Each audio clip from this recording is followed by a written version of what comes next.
So I finally finished South Park Snow Day. It took me around 4 hours. It's not a very long game, but after I was done the story, I did fool around with the game and looked at what other reviews were saying, and I gotta say, I'm shocked.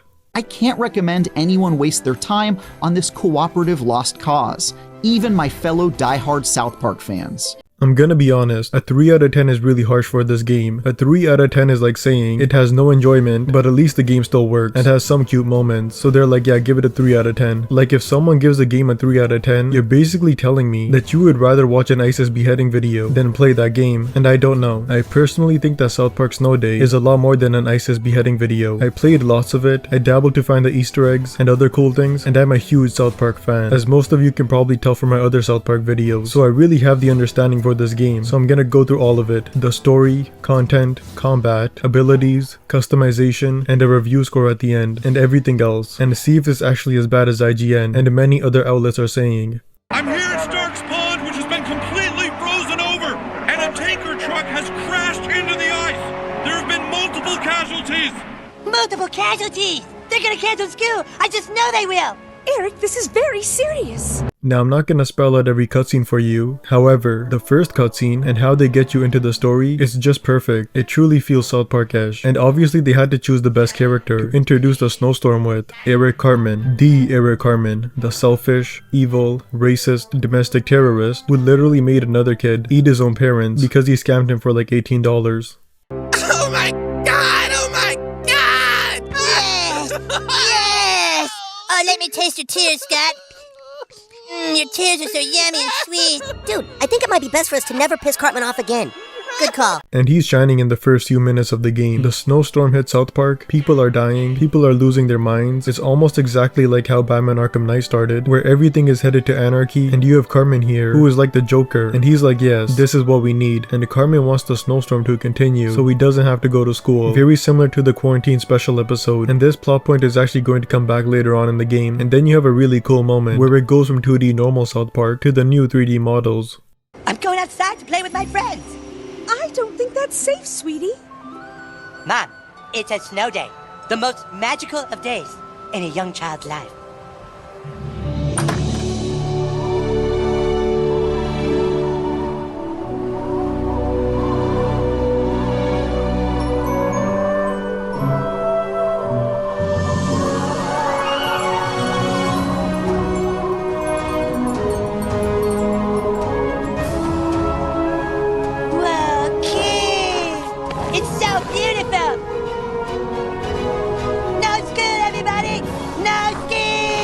Now I'm not gonna lie, the first time I saw the South Park Snow Day trailer, it was more uncomfortable than going door to door and telling your neighbors that you're a registered sex offender. Like 3D South Park, I just don't think anybody was feeling it when they first saw it like a year ago. But after you watch the trailer more than 2 times, you really get used to it, and it's actually really good. Like I totally get that people who don't really care about South Park Snow Day and only really heard of the game when it came out, I can really see why they were bummed out by South Park going into the 3D space. But not me, I was used to it, to the point where it really just felt like 2D for me, and this is coming from a diehard South Park fan. Like the Stick of Truth is not just my favorite South Park game, but it's one of my favorite games of all time. I think I replayed it like 8 times, and I have to stop myself every year to not replay it. It's just such a fantastic game, just like South Park The Fractured Butthole, and I totally understand why people miss the 2D art style from it. This is gonna be disorienting, dude. Going from this to 3. There it is. There's your God. transition into 3D. I don't like it, dude. I don't like it. Take me back. Oh, ew, no. No. Put him back. Put him back. Oh, God. Like I totally get it. The last 2 South Park games not only looked great, but it literally looked exactly like a TV show. So it is a pretty ballsy move going to the 3D South Park, even though logically, moving from 2D to 3D does make sense. But for this one, it actually feels like a step back for most people. I understand it, but I love 3D South Park and Snow Day. If I'm alone in that, then call me Anne Frank, because to me it feels like a breath of fresh air. It makes me know I'm just playing for fun and a little spin-off game, and that's a really good feeling to have when it's a game as silly as this. But we customize our character, and honestly, it's pretty sad. There's no higher difficulty for being black in this game. Choose difficulty, alright. Oh!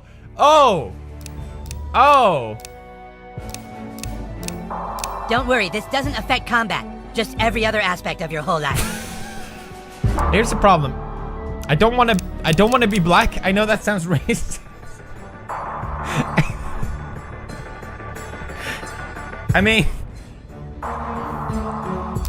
let's go slightly. This is so annoying. Why did they have to do this? Choose difficulty.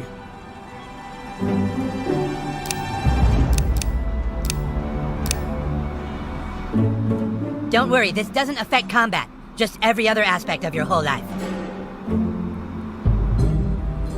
Wait, what the fuck?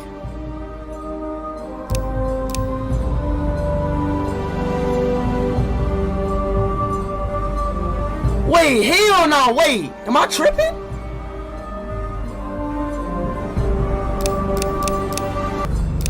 Bro, what the fuck? Bro, it is so hard being black, man.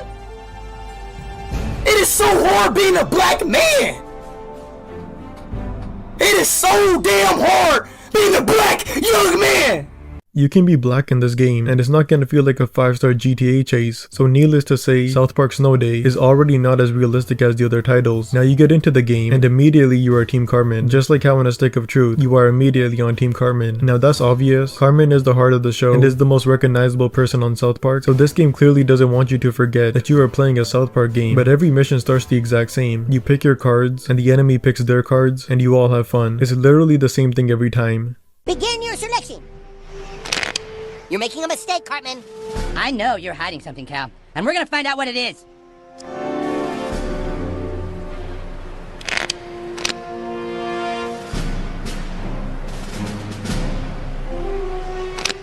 Time to match them up, folks.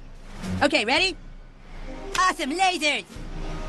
And a boost to our double daggers. You would pull that. We're ready for you. Explosive purge! Elven immortality. No hygiene. Whatever. The process works. Now I'm fine with that, but I don't know why they made it into cards. Like the whole card system could have just been with the perk system, but I guess with the cards, it does feel organized, and I like that. It's not like other games where you have a giant skill tree, and then weapon perks, then abilities, and then grenades. This is very organized and I'm feeling it. There is actually a perk tree though. You can use dark matter with this perk tree, and it looks like the cartoon version of Assassin's Creed Valhalla skill tree. But I'll be honest, you can just avoid these skills, and not once will you regret it. There's not much benefit for it. It makes your experience easier, but it definitely doesn't make your experience a whole new world if you don't use it. It's there if you want it, but there's not much you need with it, or even Henrietta's. I'm here, so come on. This shall be your lot.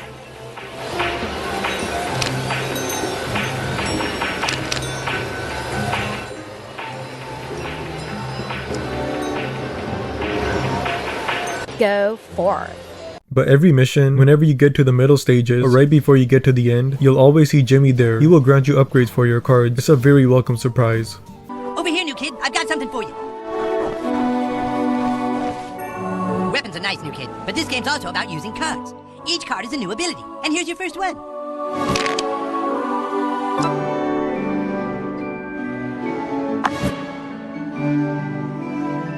Think of this card as your license to fart. Let her rip, new kid.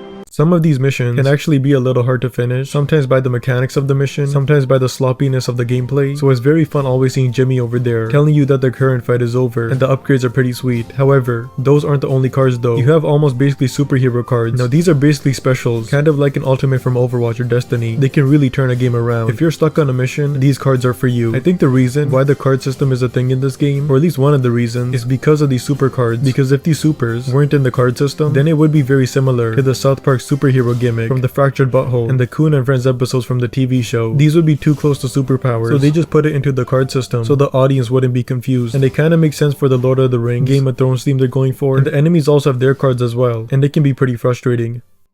Bullshit!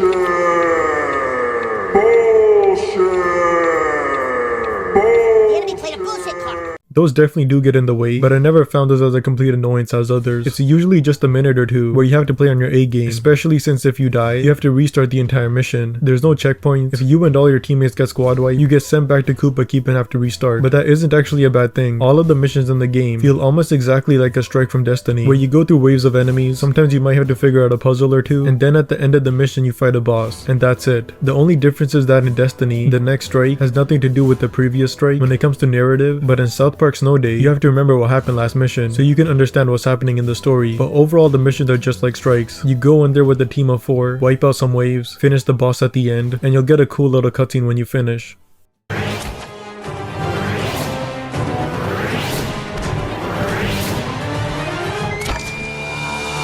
earth has spoken. Oh.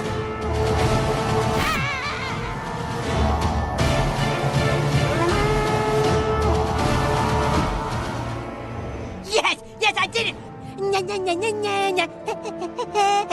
You know what, Kyle? I learned something today. You're a little bitch. Fuck you, Cartman.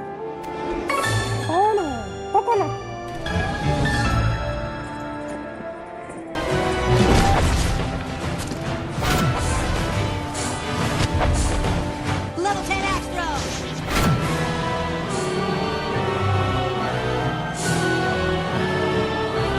Please, do whatever you want, but stand. Don't hurt the toilet paper. I was gonna be rich. Starch!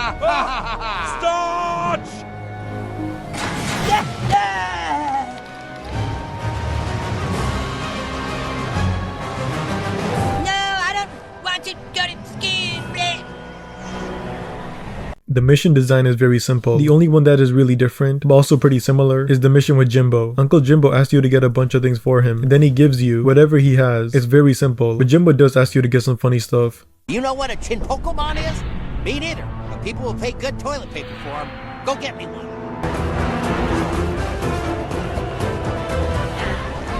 You got them chin Pokemon. Nice work. Now, here's the next thing I need you to find. You know what desperate, stupid people want? NFTs. Now go find me some.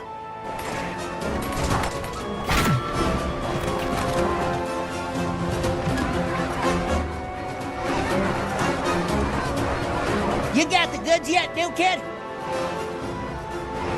Oh, I looked it up and it turns out NFTs are total bullshit. But thanks anyway, kid. Now, here's the next thing I need you to find. That Butter's Creamy Goo stuff seems to be popular. Go get some of that and bring it back.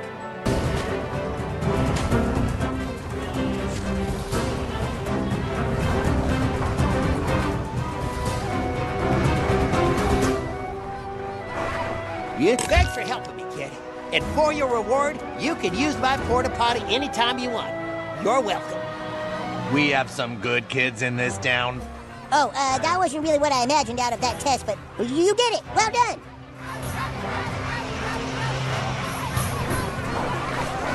A little kisses, kiss These will be our little secret.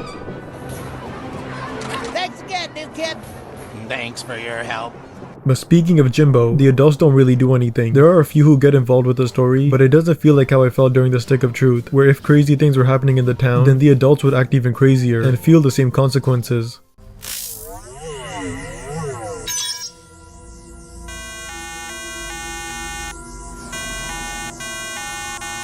There! I think that... Oh! You've gotta be close! Come on, try again!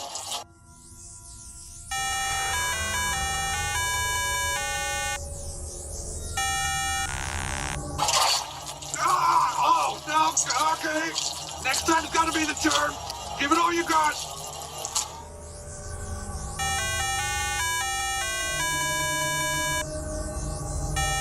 See, you've got to keep trying. I believe in you.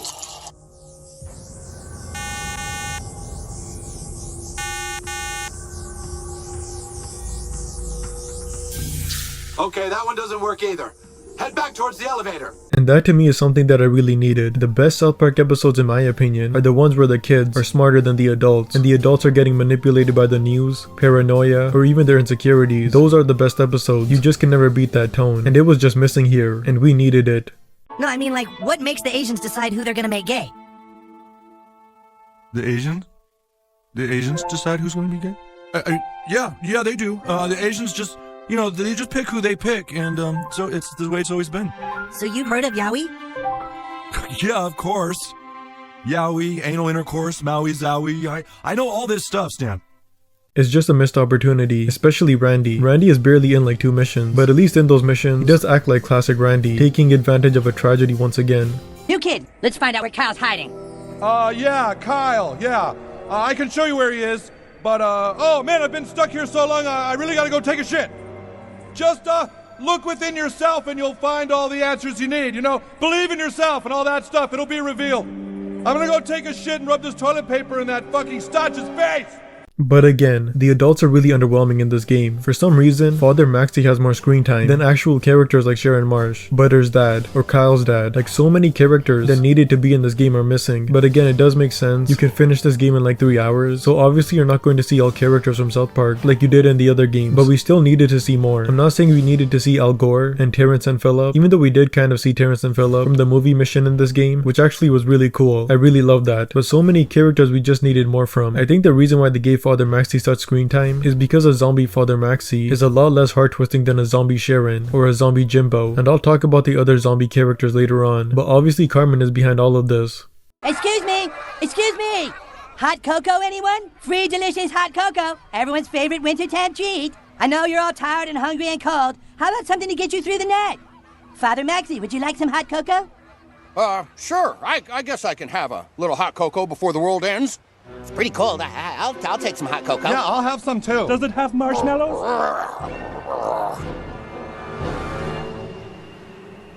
I'm never going back to school. And you'll never have to, Eric. Sweet. And then yeah, Carmen hits you with a double cross. It was a top 10 anime betrayal hentai moment. Turns out Carmen really wants the snowstorm, so he doesn't have to go to school, and the boys act surprised. One thing I'll say, even though Carmen's backstab was alright, if they just gave us more time in the story, they could have made this plot twist a lot more funny. But I don't think they cared that much, since at the start of the game, we already know that Carmen loves the snowstorm, so the fact that he wants more of it should have been expected. But I only say this because I love the plot twist we had in Stick of Truth, of Clyde somehow being the villain this whole time. And for Clyde it actually works, since he's not a main character, and he's also not a villain. But in a lot of episodes, he does show a bit of a dark side, a side of lacking empathy. Chat GPT, dude. Chat GPT? Yeah, dude. So it worked a lot more for Clyde back on the Stick of Truth than it did for Carmen in this game. But then we get my favorite mission in this game. It turns out Mr. Hankey really wasn't cool with people canceling him for all the jokes he used to make, and the boys weren't there for him. Now Mr. Hankey is a character who is really hit or miss, especially in the earlier seasons. They really used him a lot earlier on, but I think in the last 10 years, he only had like 1 or 2 episodes, and this story built upon those really nicely. But it turns out Mr. Hankey was the bad guy this whole time. I don't think he knows we're here. We have to strike. Okay, new kid. You're the one with all the dark magic. Go ahead. Kill Mr. Hankey. No, wait! What if this is a trap? What if Mr. Hankey needs a human boy filled with dark magic to strike him down so that their powers like mix with his powers and he can rise up and become even more powerful than ever? Shut the fuck up, Cartman. You just don't want to go back to school. Do it, new kid.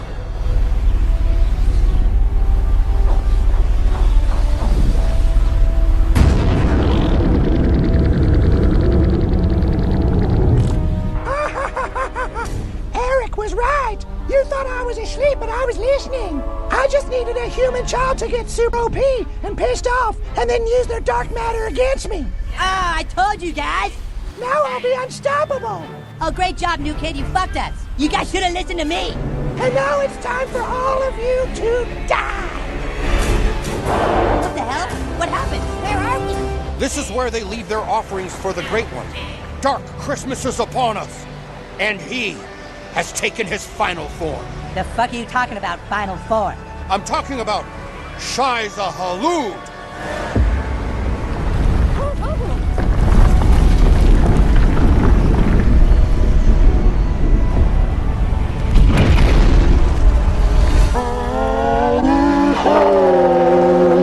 But the Mr. Hankey boss fight was a ton of fun. I loved every second of it. I kind of screwed myself during the boss fight though. In order to beat this boss, you have to shoot at running toilet paper for ammo and use the toilet paper cannon, and then shoot at Mr. Hankey, who is a giant snow turdworm. But the problem for me was, I equipped a bow and arrow for this mission, and it's really easy to miss with that against normal enemies. So when you chase toilet paper with a bow and arrow, you basically have lottery odds to hit. It's not that good. I was like 5 minutes away from throwing in the towel and downloading aimbot for this $30 game. So when you play this mission and you want it harder on yourself, make sure you equip a bow and arrow. But after you defeat this Elden Ring level boss, the storm goes away, but then Jesus shows up, and he's like, boys, killing a piece of turd? That's not what I said in the gospel.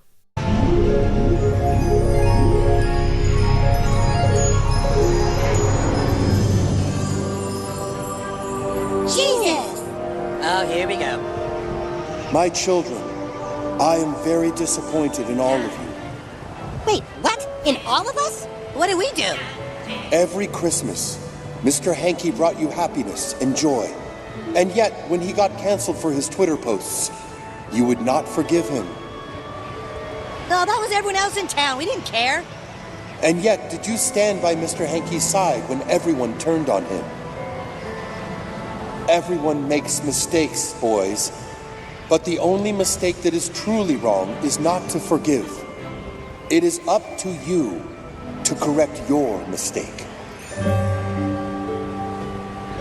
Now let's talk about the gameplay. The gameplay is just button mashing, and I love it. People hate it, I understand, but if it gotta be the Rosa Parks of South Park, so be it. The combat is just really fun. I love button mashing in this game. I love the simplicity of everything. I love the physics, even though they sometimes aren't responsive, but I really enjoyed the combat. I just always use the health totem, and I would really suggest you do as well, unless you have actual teammates who have their own health totems, but there were many times during my playthrough where if I didn't have my healing, I would be a goner. And that's another thing. The AI on your team are actually pretty smart. There were many times during my playthrough where one of my teammates died, and I was like, great, now I have to go all the way to them to revive them while I'm fighting all of Pakistan. But it turns out my AI team has just revived them. They really aren't like other games. They are pretty smart and sometimes feel like actual players. Every now and then I would check my phone during a mission and I would hide, and every time I returned to the game, my AI teammate would actually be wiping out the enemies. But this kind of stopped after the first 2 missions because there are waves and waves of enemies in the later parts of the game. Now I do want to say, I saw some people saying they had bugs on this game. It's definitely not as much as Assassin's Creed Unity level bugs, but I have seen videos. Even IGN had some BS bugs on their review. In these nightmare scenarios, the enemies are given a whole bunch of bullshit cards, which causes this to happen. Bullshit!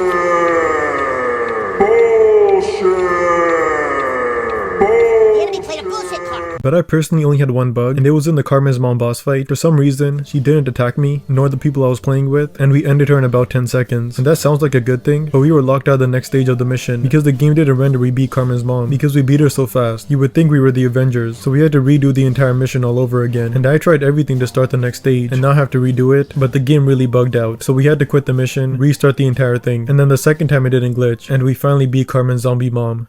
Mom! The new kid's trying to ruin my snow day time! 1 minute, Poopsikins. I just need to dab on a little more Christmas magic. But I do want to say, I only played the last 2 missions with real teammates. The first 3 I played by myself, and I would really recommend you play with actual people. It's truly that much more fun. It literally feels like a Destiny strike, where you're not a lone wolf, and it's really creative, and you get to see how other people dress up their character, and what abilities they have. Luckily, you don't have to have friends who play this game. All you have to do is start hosting a game, and random people will join in, or at least that's how I did it in my run. Okay, new kid, we have all new rules this time. Now you can play alone or with 3 of your closest friends. Unless you don't have any friends, then you can just join matchmaking and play with randos. The only thing I really didn't like about playing with others is the fact if one person is AFK and has to do something they're supposed to, like talk to Jimmy and ready up the cards, you either have to wait for them the whole time or they put them on a timer, which is that part I'm fine with. But again, I really wish it was like a Destiny strike, where if someone is AFK or really behind, they just teleport that person to you. But let's talk about the most disappointing thing in the entire game. And it's the biggest downgrade humans have seen since Halo 4, and that is the customization.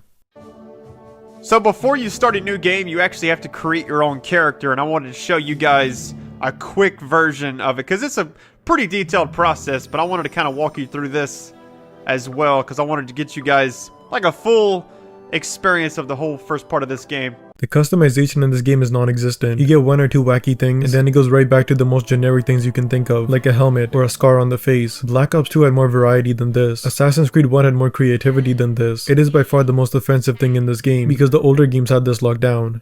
Alright, we got the customizations here. I didn't think this really mattered too much. Hairstyles, what are we gonna go with? This is funny, they have great character. I'm just gonna do like some basic stuff. Oh wait, look at this guy. Dude, is that a mullet? Hold on. Oh my goodness, business in the front, party in the back. You have the front. Oh, you know what? I'm just gonna go with the basic haircut. We have to really this one. I don't know. I might just go with something simple. Man, what's up with the serial killer haircuts on this thing? Oh wait, what was that? That looks too bad. I feel like we're gonna have the same haircut for the next 20 hours probably, so I might as well make it a good one. You know what? That's the one. Change color. Oh, nice. We'll just, you know what? Let's just keep it default. I don't really care about this. This is just like, I mean, I guess if it matters to some people, that's fine, but makeup. I don't really know all that stuff. Good. Facial hair. I'm gonna keep it without any facial hair. What about eyewear? No, I'm good. I'm sure I'll need glasses one of these days. Alright, these are fine. Alright.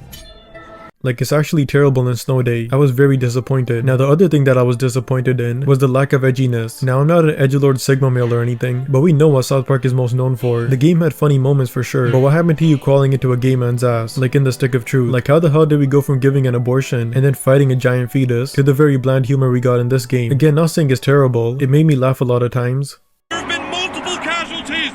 Multiple casualties! They're gonna cancel school! I just know they will!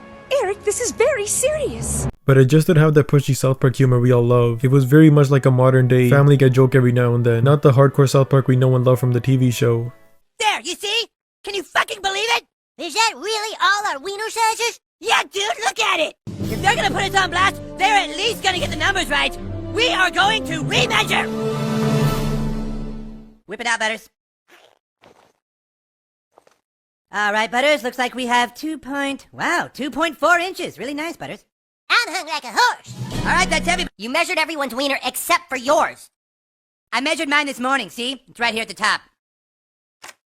13.7 inches? Yeah, it's pretty good. One really small criticism I have, that I think only real South Park fans would see, is Stan. Stan feels out of character here. Stan in the show for a long time now doesn't really have much passion for anything, so it was a bit odd to see him in this game, being the way he is. I think I might be horribly racist. Well, kiddo, you don't normally go to a doctor's office for feeling racist, but tell me what happened. So, there's this kid at my school, and he's black. And his parents named him after the guy that wrote Lord of the Rings. Uh-huh, Tolkien, great name.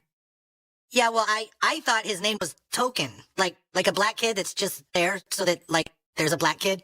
Uh-huh. Then we have no choice. New kid, we must get to the Marshwalker stand. Hey, new kids! I'm gonna be king. You chose the wrong side. But still, my only really big problem is the customization, but everything else, I feel like it's being overhated on a lot. Like, I totally understand that people had their expectations super high because of how good the last two games were, but this game is only $30. The last two were $60 plus. South Park Snow Day is basically your average $30 game, but with the name South Park slapped on it. And I'm not saying it matched my expectations at all, but after realizing that it's just a side project and only $30, I think it's a really good deal. And I do think people are overreacting, kind of like how Carmen did at the end of this game.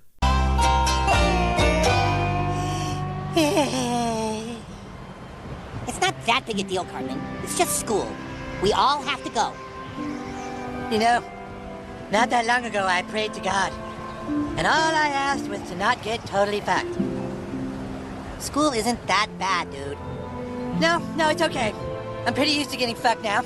It's just sort of par for the course when you have faith in a higher power. I truly do think that in 2 to 3 years from now is going to be one of those games where people are like, yeah, perhaps I treated you too harshly, so there's that. I'm telling you guys, it's wrong. It's wrong! It's wrong!